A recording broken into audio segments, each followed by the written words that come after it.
Hi and welcome to another edition of Ask the Archivist, in which I answer your questions about Alan Ayckbourn and his plays. I'm Simon Murgatroyd, the playwright's archivist, and this is the latest question. How many multi-part plays has Alan Ayckbourn written? So to answer this, I'm considering multi-part plays to be the playwright's trilogies, duologies and plays in more than one part. So there are two trilogies, the Norman Conquests and Damsels in Distress. The Norman Conquest consists of Living Together, Table Manners and Round and Round the Garden. These are three plays set over one weekend in different locations at the same household, living room, dining room and garden, with the same characters. Damsels in Distress consists of game plan, flat spin and role play, and these are connected in an entirely different way. They are written to share the same cast and set, a London Docklands flat, but each play has different characters, is set in a different flat, and has no plot connection other than thematic links.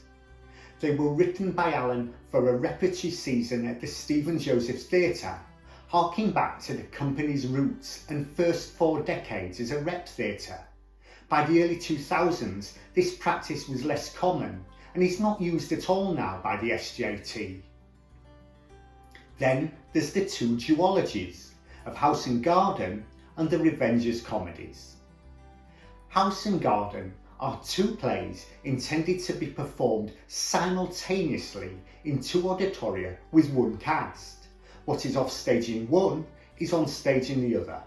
The plays can be performed individually, but there's not much point as it loses the unique selling point of them and, incidentally, half the plot.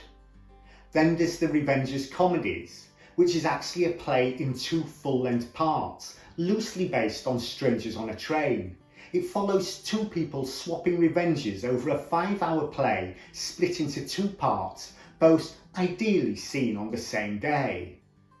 Now, in addition to this, there's Intimate Exchanges, which I really don't know how to categorise. It's considered a single play, but by its structure has a possible 16 different variations and is widely considered to be 8 plays under a single title.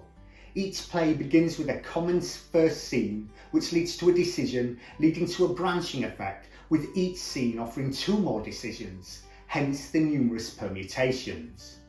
And those are the multi-part plays. The Norman Conquests and Damsels in Distress trilogies, House and Garden and the Revengers comedies, as well as Intimate Exchanges. But wait, I hear someone faintly cry, what about the supernatural plays? To which the answer is, what about them? 3 individual plays written over a period of 15 years and never considered by the playwright to be a trilogy nor connected.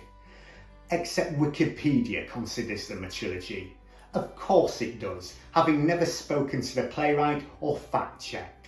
Just because they were all once, just the once mind, performed in one theme season at the SJT, that apparently makes them a trilogy. Given Alan's chance plays have also been performed in a cohesive season, presumably that makes them a trilogy too by the same definition. Of course it doesn't. Just because Haunting Julia, Snake in the Grass and Life and Beth were all once performed in a single season does not make them a trilogy. Certainly the playwright doesn't believe this, and, you know, his opinion sort of matters in this issue. So if someone suggests there's a 3rd trilogy of supernatural plays, you have my permission to subtly laugh, shake your head no, and point them to a reliable source of information. There's just 2 trilogies. Ask the playwright if you don't believe me. So hopefully that answers both an asked and an unasked question. Don't forget you can email your questions to inquiries@alanayckbourn.net or just post them in the comments box below. I look forward to hearing from you. Thanks for listening and please subscribe to the channel if you haven't already. See you soon.